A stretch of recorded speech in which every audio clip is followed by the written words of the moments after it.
Apoio Cultural, Personal Royal Hotel e Habitas.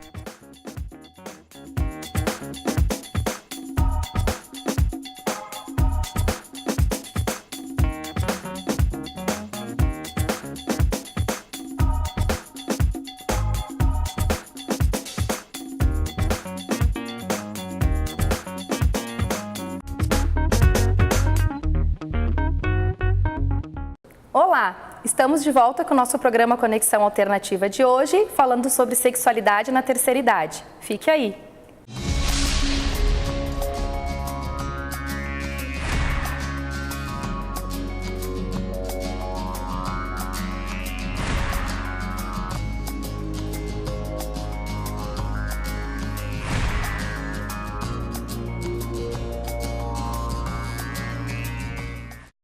Olá, gurias, tudo bem? Tudo ótimo, Vera. Tudo bem. Obrigada, Isabel, desde já pela tua presença. Então, hoje contamos com a presença da Isabel Ehlert, que é psicóloga e sexóloga, para falar um pouquinho para a gente sobre esse tema tão interessante, né, que é realmente a sexualidade na terceira idade. Então, eu queria começar te perguntando um pouquinho se existe algumas características mais específicas da sexualidade na terceira idade, ou se a gente pode contextualizar de uma forma genérica em todas as fases do desenvolvimento. Como é que tu visualiza isso? É uma idade interessante porque tem uma ideia errônea de que o velho, a pessoa de mais idade, de mais de 60, acaba sendo assexuado. Isso não é verdade. E hoje o interessante, gurias, é que tem a quarta idade. Hoje se fala na sexualidade da quarta idade. Em 1900, a idade que as pessoas viviam em média era 33 anos. Hoje 75 e com hormônio, com plástica, com botox, com Viagra, com exercício físico, com alimentação saudável. As pessoas estão indo até os 90, até os 100. Então, essa faixa etária dos 60 aos 80, que era a terceira idade, as pessoas estão ótimas, saudáveis fisicamente e sexualmente ativas. Então, tem a quarta idade, que é agora o movimento todo que está se montando, que as pessoas se preparam para isso. E as pessoas nessa terceira idade estão muito bem, ativas sexualmente. Claro que tudo dentro da proporção do que se faz nessa idade. Não se corre mais do imigrante até o cinquentenário, né? Eu já não corro. E lógico que alguém com 70 anos não faz isso. O sexo de alguém com 20 tem toda uma performance que alguém com 70 não tem. Mas prazer, desejo, fantasia, as pessoas têm na terceira e na quarta idade. Até porque eu acho que a maturidade vai trazendo algumas coisas, então vai mudando a tua fantasia no decorrer da tua vida. Isso não precisa ter 70 anos para perceber que desde o começo da tua vida sexual, até, tipo, tu começou com 20, aos 40, tua vida sexual já é diferente. Tu já tem outras expectativas, tu já descobre de outra forma, né? O teu corpo se mostra de uma outra forma. E eu acho que essa maturidade vai até possibilitando outras formas de prazer. Sem dúvida. Tem um desempenho físico talvez menor, mas tem toda uma maturidade, a ansiedade já é muito diferente, se aproveita muito mais, a ideia de que já sabe o que vai acontecer, a expectativa menor, mas a fantasia não muda. A fantasia, o desejo que passa na cabeça, isso é bacana tanto para o de 16 quanto para o de 80. Não, eu só não tenho as mesmas fantasias, eu quero dizer. Mudam os tipos de fantasias. Mudam os tipos de fantasia, né? Mas eu acho muito interessante, assim, essa onda, inclusive, que a mídia vem trazendo cada vez mais presente, de mostrar, não só com cenas, mas com debates, com entrevistas, enriquecendo realmente essa ideia da sexualidade na terceira idade. E eu brinco até, inclusive, com alguns pacientes no consultório, né? Se eles conseguem se imaginar lá na frente, com 60, com 70 anos, quando eles têm 30, 40, como que de repente eles imaginariam ou imaginam que a vida deles sexual possa ficar? E a maioria ainda tem muito tabu, né? Diz, não quero nem pensar, né? Não, aquela cena dos velhinhos sentadinhos na praça, que é na verdade é a cena socialmente aceita. Não sei como é que tu percebes isso, talvez, Isabel, a questão cultural sobre o estereótipo digamos assim, do jovem frente à cena de dois idosos tendo um momento sexual. Mas essa realidade eu acho que tem muito a ver com a questão química mesmo, física, porque sem hormônio, sem remédios para ereção, a vida sexual ficava muito restrita, né? E hoje, sem terapia de casal também, né? E hoje os recursos que existem, vocês imaginem que há 20, 30 anos, para um homem sem ereção, ter uma ereção, tinha que se fazer uma injeção no pênis, né? Então era um troço dolorido, é um troço, tem que estar na geladeira, é uma novela. E hoje se tem não é mais um Vioral, é uma balinha com gosto de menta. Então, até essa coisa que age em 15 minutos, que dura 8 horas. Então, a evolução, as mulheres perdiam totalmente todo o desejo, ficavam secas, não só o genital, mas secas de desejo, secas de libido, de pele, de tudo. Hoje se tem reposição hormonal, se tem lubrificantes vaginais. Então, o recurso físico também auxiliou muito as pessoas a poderem ter qualidade nessa vida sexual. Mas eu acho que tem duas coisas aqui. Quando se fala do sexo, sexualidade na terceira idade, a gente se depara com 2 tabus. A velhice, que é um tabu na nossa cultura, e o sexo, que é um tabu na nossa cultura. Verdade. Então, nós ocidentais lidamos muito mal com o envelhecer e lidamos muito mal com a questão sexual. Então, quando tu junta os dois, é claro que tu prefere não pensar nisso. Sabe? Eu acho que tem isso, porque parece que a velhice está associada sempre à morte do desejo, à morte da fantasia, à morte do tesão, à morte do amor, quando na verdade não tem, né? A velhice não tem nada a ver com a morte. E eu me lembro uma coisa que a Julie Wexel, né, me dizia, associamos a velhice com a morte, e não tem nada a ver, porque eu posso morrer a partir do momento que eu nasço, e o envelhecer é a possibilidade de não morrer. Né? E talvez a gente que nem todos conseguem chegar até lá, né? Nem todos conseguem muitas vezes concluir esse ciclo vital de uma forma bacana. Então acho que é ressignificar esses tabus também, né? Desde da juventude, já trazer conceitos novos, principalmente agora também com o avanço da própria medicina, da própria psicologia, que trabalha essas questões de uma forma mais tranquila, né?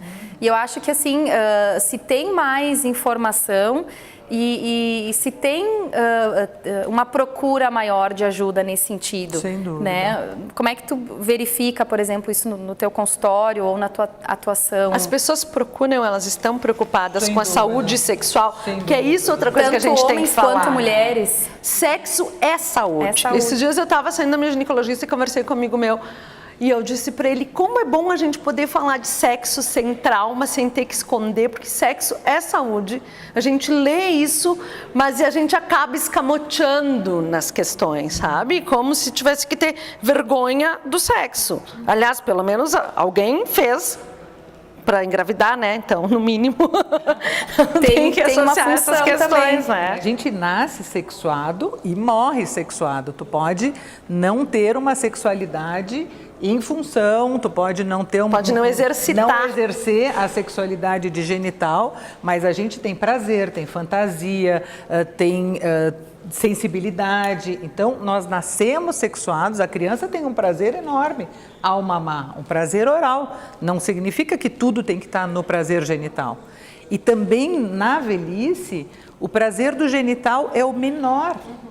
Às vezes, poder dormir abraçado, às vezes o toque, às vezes o carinho, é uma coisa fantástica de se ter. Não fica restrito àquela coisa da adolescência e da fase adulta, que é muito focado no genital. E cada etapa tem as suas particularidades, sem cada dúvida, etapa de vida. A descoberta, depois a reprodução e depois o aproveitamento, né? Mas eu estava pensando nessa coisa do consultório, me chama muito a atenção, gurias, que tem cada vez mais gente mais jovem buscando a saúde sexual, namorados querendo se ajustar sexualmente para seguirem legal e não ficar se desgastando para depois procurar ajuda.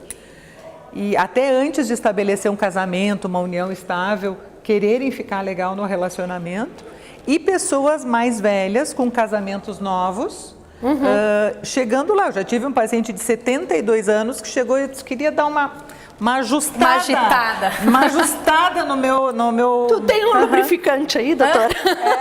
Não, ele queria um ajuste de poder ter mais prazer, a parceira ter mais prazer, de realmente ficar com qualidade de vida sexual. Ele tinha 72. Mas, então, buscando tratamento, buscando saúde. Para mim tem duas bacana. coisas nesse exemplo que tu traz, nesses dois exemplos, dos jovens cada vez mais buscando e das pessoas mais idosas buscando também nas novas relações, que são fundamentais, que são os dois da década de 80, vamos dizer. Um, a lei do divórcio, que é de 1977, tá?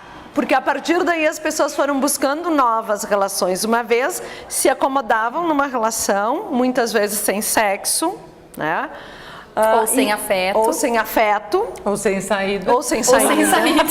É verdade. Pô, sem nada, né? Tudo bem. Sei. E depois as pessoas, a partir de lá, hoje nós temos as pessoas com 70 anos indo às vezes para o terceiro ou para o quarto casamento. Então, claro que estão ressignificando, né, como vocês falaram. E outra coisa nos mais jovens, também da década de 80, o HIV. Né? Então, são coisas que hoje nas relações a gente vê presente, que também tem o HIV na terceira idade, que essa é uma outra, na melhor idade, que eu não sei exatamente como...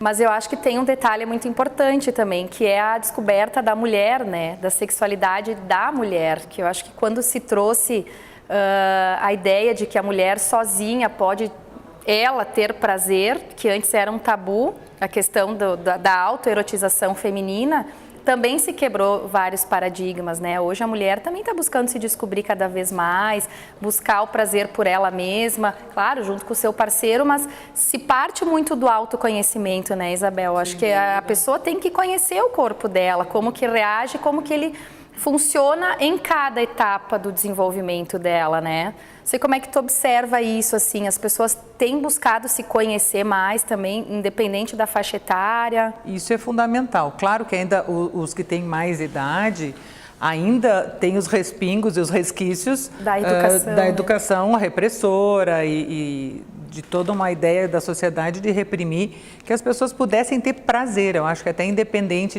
do prazer, né? Mas o se conhecer, o que gosta, onde gosta, como gosta, os dois têm que saber, para depois ficar muito mais fácil poder dizer para o outro e o outro entender como é que cada um funciona. Né?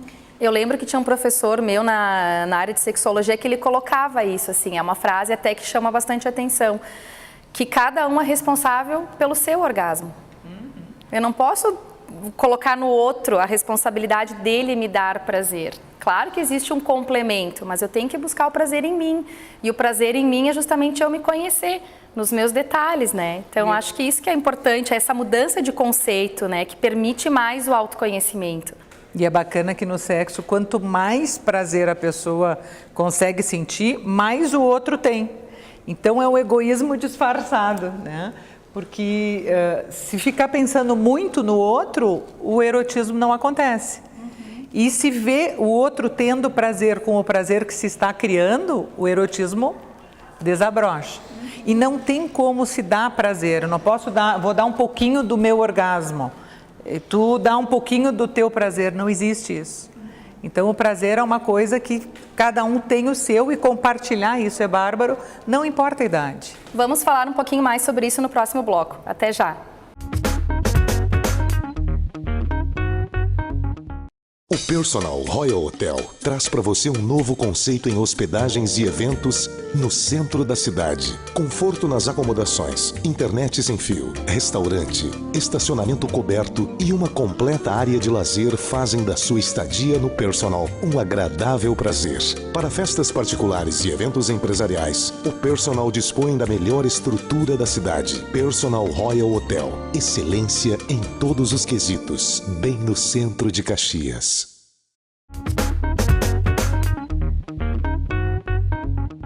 Estamos de volta com Conexão Alternativa, hoje gravando na casa do nosso apoiador Personal Royal Hotel e Habitat Negócios Imobiliários.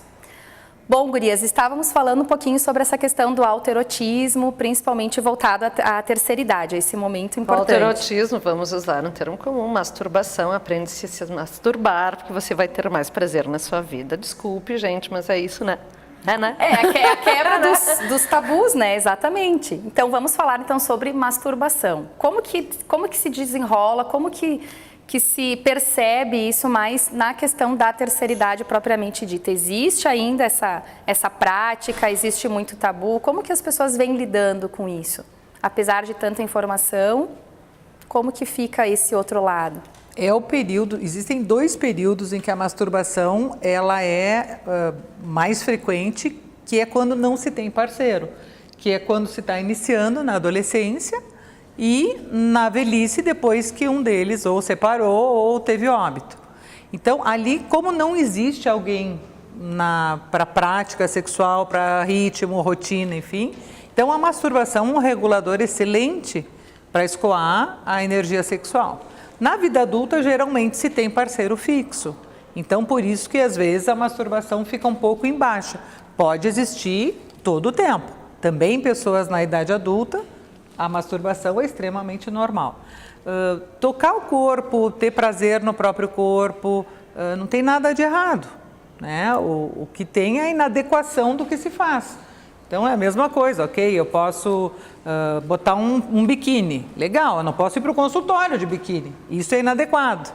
Então a masturbação é a mesma coisa, a gente tem que ter a adequação da masturbação. Assusta porque parece, acho que ainda, gurias, dentro daquela ideia de que o velho fica assexuado. E isso não é verdade. O velho tem, talvez com menos disposição e vigor físico, como tudo na idade dele, ou com menos ansiedade, porque já passou toda aquela ansiedade de desempenho, mas a pessoa de idade pode ter muito prazer, tanto na masturbação quanto no sexo, como qualquer pessoa. Inclusive, a prática da masturbação, ela é usada como um recurso quando a pessoa ou o casal se percebe com uma dificuldade sexual. E os recursos também de acessórios, por exemplo, de brinquedos sexuais, pode ajudar muito o casal que está com mais dificuldade de lubrificação ou com dificuldade de ereção. Entrar com acessórios sexuais pode manter muito vivo ainda, porque o recurso não precisa estar no genital do velho, da pessoa da terceira idade, e sim com os brinquedos sexuais. É uma boa dica. Eu li outro dia no caderno Vida, da Zero Hora, né, que tem no sábado, se não me engano, no encarte, que falava de um médico falando sobre a questão de sexo, eu não me lembro exatamente do que, da troca de sexo, da cirurgia de troca de sexo e como funciona. E daí ele dizia que o orgasmo é uma questão da cabeça. E daí, na verdade, vocês, como sexólogas, o que vocês me falam disso? Porque eu não sei, fiquei pensando, isso ficou matutando, porque a gente sempre liga muito com a questão, desliga a cabeça e vai no corpo, e daí ao contrário, alguém chega e diz agora o orgasmo é uma coisa da cabeça, é mental, o orgasmo é mental. É mental. Ele usou essa frase. E daí eu fiquei me perguntando, me questionando exatamente como isso se dá mentalmente, sabe? Se eu trabalho com centros nevrálgicas do meu corpo, com zonas erógenas, sabe? Sem dúvida, com química. O que se sabe é que é uma resposta fisiológica. Porém, talvez eu acho que o que ele quis colocar foi alguma coisa no sentido da conotação que eu coloco, né, que eu dou. Como eu vejo o sexo. Isso, e para essa sensação, ou para essa reação fisiológica do meu organismo. Na verdade, é mais uma questão cultural. Ou eu posso ter orgasmo ou eu não posso ter orgasmo. E às vezes de saber também, tem muita desinformação. Ainda tem a ideia de que o orgasmo é só vaginal. Tem gente que acha que a terra vai tremer sob seu corpo. Exatamente. Mas estava pensando... Porque era isso que eu ia falar. Ernest E Hemingway. Não, e sabe o que eu acho que é importante, assim, de colocar até para os jovens, né, que de repente ainda não tiveram a sua primeira vez ou as suas experiências sexuais, porque eles criam muitas expectativas de que a terra vai tremer, de que a casa vai sacudir, de que as luzes vão piscar, e de repente não é nada disso. De repente é um terremoto, e aí vem uma frustração tsunami, e tu muito acha que grande, tu tá né? gozando. Porque eles geraram uma expectativa que é o que a mídia coloca. Meu Deus, quando acontecer, vai acontecer tudo isso. E às vezes não acontece. E às vezes a primeira vez ela até nem é tão prazerosa, ela é meio estranha, ela é meio esquisita, ela é cheia de medos, enfim. Então acho que é legal até desmistificar isso de que a terra vai tremer, né? E tem uma coisa que, voltando lá para a terceira idade... Que é o que nos interessa, que de vez em quando a gente vai escapulhando. Problema. Mas a ideia, assim, por exemplo, Viagra, o próprio Levitra, o próprio Cialis... O Levitra é esse que tu disse que é... O Levitra agora tem a Essa versão balinha menta aí. moderna, que Nunca tinha ele ouvido veio falar. como... em 2013 Vou anotar, ele vai, que veio... eu preciso. Anota ali. E agora vem com uma absorção oral e com um sabor como se fosse uma balinha. E então está sendo bem legal. Mas muitas vezes os homens têm a ideia de que tomando um Viagra, ou tomando um Cialis ou um Levitra, que está tudo certo. E não está. Porque não existe a pílula do desejo. Quem fizer esta... Aí sim. Aí dominou tudo. Eis a diferença. Isto é um vasodilatador, é para facilitar o sangue ir para o pênis. Exatamente. Então, o desejo, se não tem o desejo, nada vai acontecer. E o desejo está aqui. Eu acho que é isso que era a leitura que ele fazia, então. O desejo, é mental. Não adianta tomar Viagra, não adianta tomar nada se não tiver desejo, se não tiver estímulo, se aqui não tiver conectado. Por isso que às vezes a medicação ela tem os dois lados. Tem o lado de que a gente torce para que dê certo e às vezes a gente torce para que não dê certo. Porque às vezes ela acaba sendo uma bengala que a pessoa não precisaria estar usando. No momento que ela tiver, de repente, o desejo, ela tiver superado, supondo que a pessoa passou por uma falha, né? Vamos supor, tive uma falha sexual ou me vi frente a uma dificuldade sexual. Gente, agora elas estão falando broxou. Isso. Ok, né? é isso. Que é muito comum, principalmente na terceira idade, de ter algumas falhas, tanto femininas quanto masculinas, de não chegar ao orgasmo, ou de broxar, enfim, de perder a ereção, que é mais, né? Tecnicamente falando. Muitas vezes justamente, gera, claro, uma frustração, a pessoa fica insegura, sem dúvida. Se ela vai buscar automaticamente um recurso fora e funciona, será que ela não vai ficar dependente desse recurso fora o tempo todo? Então, muitas vezes a terapia, a informação ou a ajuda, muitas vezes de um profissional, ou até sentar com o parceiro e conversar, né, explicar, estava ansioso ou não estou sabendo como lidar com isso, nunca me aconteceu. Nunca me aconteceu. Eu acho que a conversa sempre poder ser claro. né? E aí sim, claro, a medicação é um dos recursos, né, Isabel? Não sei como é que tu avalia isso. Eu acho que tem casos, até acho que tem casos que funciona para dar uma segurança, uma bengalinha. Uma bengalinha. Né? Eu sempre comparo assim como uma fratura. Ok, em algum momento duas boletas são muito legais, depois vai recuperando uma e aí ficou bem legal, tira. Dali a pouco vai mancando um pouco não e dá depois para sai andar correndo. o resto da vida com a bengala. Sim. Mas então em alguns jovens eu acho até que funciona uma bengalinha. Tá lá inseguro e tal, toma um Viagra, vê que ele dá conta, dá para tirar. Tem muito jovem usando esse recurso. Mas eu ainda acho muito legal para a terceira idade ter um recurso de vasodilatador, um recurso... Isso fez com que as pessoas pudessem continuar tendo uma sexualidade. Então mudou sim o perfil. Daí tu perdeu o medo dessa falha sexual. E o medo, e tinham homens que não tinham mais ereção. Que não conseguiam, sim. São duas questões diferentes. Para o homem, a ereção, a potência é importante. Tanto que não nem adianta se usa dizer mais que, o termo não. impotência, né? Se usa muito pouco. É disfunção erétil. Disfunção erétil. E essa coisa de, tem outros recursos, o homem é fálico. Isso é importante para o masculino. Culturalmente, então, né? Teve um upgrade, sem dúvida, nesses remédios.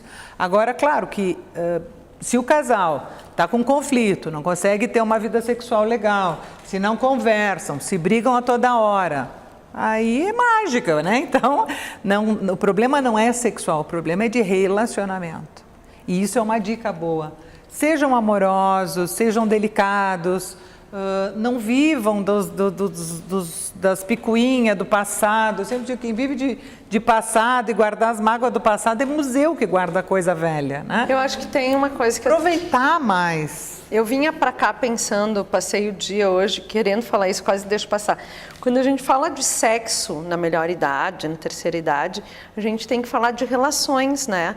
Porque, na verdade, tu já está constituindo, tu tem relações constituídas. Justamente pela diferença da adolescência, tu não está correndo atrás da máquina para descobrir, tu já sabe. Então, na verdade, o teu momento é outro. O teu momento não é de descobrir se tu sabe fazer, e sim com quem tu quer continuar fazendo. E o nível de exigência, às vezes, está lá em cima. Então, quando a gente... Sexo na terceira idade, me parece, cuidado de relações na terceira idade, né? Acho que por fiquei isso... pensando nisso hoje e quase deixo passar. Isabel, a tua última palavra, então, sobre esse assunto interessante.